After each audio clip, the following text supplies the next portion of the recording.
दोस्तों नमस्कार, मेरा नाम है उत्तम दत्तानवासी। कैसे हैं आप सब। और आज दोस्तों हम लोग बात करेंगे हमारे जनरेशन की, यानी कि जेन जी की। जेन जी अभी बहुत ज़्यादा चर्चा में है। पूरे दिल्ली में तो हंगामा हो ही रहा है।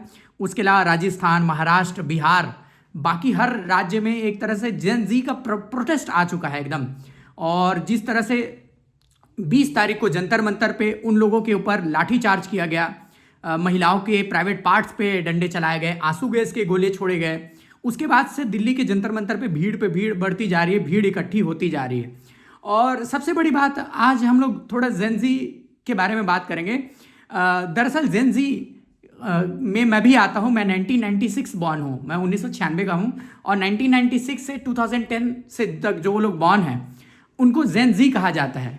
और हमारी जो जनरेशन है उसकी सबसे बड़ी खासियत ये है कि हमारा जो जनरेशन है ना, ये टेक्नोलॉजी के साथ ग्रो हुआ है। ठीक है, जैसे कि हमारे बूढ़े लोग देखोगे, वो लोग गोदी मीडिया देखते रहते हैं हमेशा। ठीक है, गोदी मीडिया के एंकरों को देखेंगे, गोदी मीडिया के दलाल पत्रकारों को देखते रहेंगे।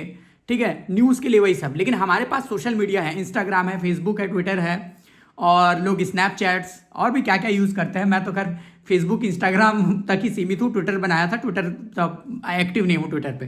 ठीक, तो इस तरह से मतलब हमारा जो जनरेशन है वो बहुत ज़्यादा क्रिएटिव है। उसको अपनी बातें रखना आता है मीम्स के थ्रू, ठीक है, रील्स के थ्रू, शॉर्ट कंटेंट के थ्रू।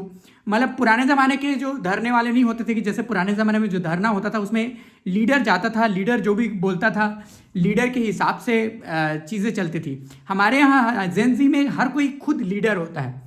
अब हम लोग बात करेंगे जेन जी के जो प्रोटेस्ट हो रहे हैं उसकी क्रिएटिविटी की। तो आज बिहार की घटना आई। बिहार में जो लोग प्रोटेस्ट कर रहे थे उन्होंने पुलिस वालों से पूछा, भैया आंसू गैस है कि नहीं? तो बोला है। बोलते हैं वाटर कैनन है कि नहीं? तो बोलते हैं तो चलाओ वाटर कैनन। और पुलिस वालों ने जब वाटर कैनन चलाया तो उन्होंने वाटर कैनन में अपने नहाने लग गए। हमारे जेन जी वाले ऐसे हैं कि मतलब वो वाटर कैनन से लोग डरते हैं, लोगों को डराने के लिए यूज़ किया जाता है वाटर कैनन, लेकिन हमारे जेन जी के लोग उसमें नहा रहे हैं। ठीक है, पुलिस जो है उनको रस्सी से बांधने की कोशिश कर रही है, तो पुलिस के साथ रस्साकसी खेल रहे हैं, टग ऑफ वॉर जो गेम होता है वो खेल रहे हैं।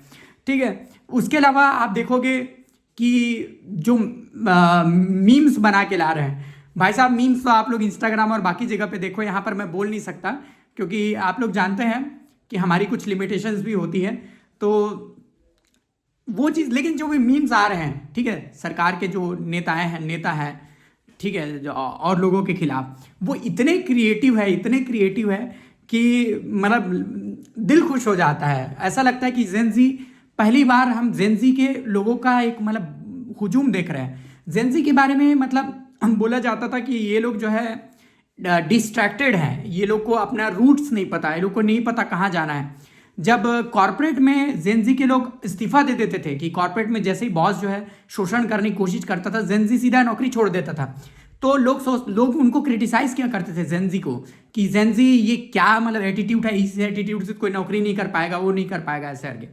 ठीक है, और जेन जी के प्रोटेस्ट का सबसे बड़ा एक चीज़ आप ये भी देखोगे कि जेन जी के प्रोटेस्ट को लोग सपोर्ट करने के लिए क्या क्या नहीं कर रहे हैं। अपने घर से दवाइयाँ भेज रहे हैं, टूथपेस्ट भेज रहे हैं, ठीक है, स्विगी जोमेटो से ऑर्डर भेज रहे हैं। भाई पूरे परसों का बात है, परसों नरसों से शुरुआत हुई, देश के कोने कोने से स्विगी जोमेटो से ऑर्डर, वो भी अच्छे क्वालिटी के खाने, पिज़्ज़ा, बर्गर और भी तरह के खाने ऑर्डर किए जाने लगे। और ये कहा जाने लगा कि आप इसे जंतर मंतर पे जो लोग प्रोटेस्ट कर रहे हैं उनको जाके दे दे। मतलब ये जो क्रिएटिविटी है ना जेन जी की, और ये जो जेन जी की जो दयाशीलता है, वो बाकी के जनरेशन में आप लोग देखोगे नहीं। बाकी के जनरेशन लोग जो है वो भी प्रोटेस्ट करते थे, लेकिन वो जो है उस तरह से चीज़ों को अंडरस्टूड नहीं कर पाते थे। तो सबसे बड़ी बात ये है कि देश में शिक्षा सबसे ज़्यादा ज़रूरी है। ठीक है, लोग एजुकेटेड होंगे, लोग क्रिटिकली थिंकिंग करना लोगों को आएगा, तो हम लोग जो है वो करेंगे। देखिए बात ये है ना, नीट पेपर लीक इतना बड़ा इशू क्यों है? क्योंकि आप लोगों को आई थिंक मैंने वीडियो नहीं बनाया है ना हेल्थ के ऊपर, अभी वीडियो बनाना है वीडियो हेल्थ के ऊपर। तो आप ये सोचिए कि जो आदमी पेपर लीक से पास होके डॉक्टर बनेगा, वो तो किसी का भी गलत ऑपरेशन कर सकता है, नाक के बदले गले का ऑपरेशन कर सकता है, पेट के बदले पीठ का ऑपरेशन कर सकता है, रीढ़ की हड्डी के बदले कोई और हड्डी निकाल ले।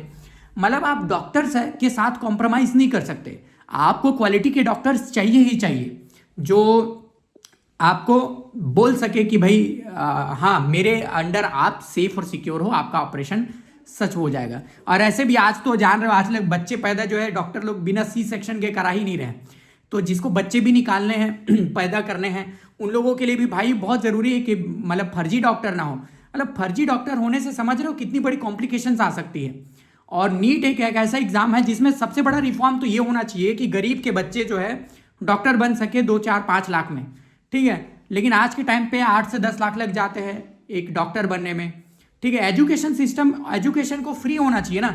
जिस तरह से हम लोग पढ़ाते हैं तो हमारे यहाँ कॉलेज की फीस 2,000, 3,000, 5,000 होती है, तो वैसे ही डॉक्टर्स की फीस भी मेरे हिसाब से 50-60 हज़ार 1 लाख पर साल से ज़्यादा नहीं होनी चाहिए, ठीक है। सब्सिडी जिस तरह से जेएनयू में सब्सिडी दे के पढ़ाया जाता है, आप जेएनयू को आप लोग जानते हैं, जेएनयू को बाद में देशद्रोही करार दिया गया था, लेकिन जेएनयू से बड़े बड़े विद्वान निकले हैं। क्यों? क्योंकि जेएनयू में एजुकेशन सब्सिडाइज्ड है, 284 रुपये में आपकी पढ़ाई हो जाती है एक सेमेस्टर की। तो क्यों ना नीट में भी ऐसा किया जाए। जो लोग नीट पास होके आ रहे हैं, नीट का एग्जाम इतना टफ होता है, तो भाई पढ़ाओ उनको 284 रुपये पर सेमेस्टर फीस में, 5 साल डॉक्टर बनाओ। वो डॉक्टर बनेगा तो इस देश की सेवा ही करेगा, लूटेगा नहीं। नहीं तो क्या होता है, आदमी 1 करोड़ दे के डॉक्टर बनता है, या तो 20 से 25 लाख दे के रशिया, कजाकिस्तान, उज्बेकिस्तान, किर्गिस्तान यहाँ से आके डॉक्टर बनते हैं। और ये लोग क्या करते हैं, उसके बाद डॉक्टर बनने के बाद ये अस्पताल के साथ साठगांठ करके लूट में शामिल हो जाते हैं। तो इस तरह से नहीं होना चाहिए ना। बहुत ज़्यादा ज़रूरी है एजुकेशन रिफॉर्म में, खासकर मेडिकल फील्ड में तो और ज़्यादा ज़रूरी है। मेडिकल फील्ड में टेक्नोलॉजीज इतनी ज़्यादा आ रही है, बाकी चीज़ें आ रही हैं, ठीक है। डॉक्टर्स लोगों के मुद्दे और भी बहुत हैं, उनको इंटर्नशिप में बहुत कम पैसे मिलते हैं, बाकी चीज़ें भी हैं। लेकिन सबसे बड़ी बात यह है कि पेपर लीक्स होने से कोई 25-30 लाख रुपए दे के डॉक्टर बन जा रहा है, तो वो आपका क्या इलाज करेगा, ठीक है। डॉक्टर का पेशा एक ऐसा होता है ना, बहुत अटेंशन की ज़रूरत होती है, उसमें अटेंशन के साथ कॉम्प्रोमाइज़ नहीं कर सकते। तो जेनजी आप लोग बहुत अच्छा कर रहे हो, मैं भी जेनजी में आता हूँ। लकीली मेरा जनरेशन, मेरा 1 जनवरी 1996 मेरा बर्थ ईयर है। मेरे पैदा होने के दिन से जेनजी का टाइम शुरू होता है। और Gen Z, salute to you, you are the most creative generation on this earth. Stop recording video.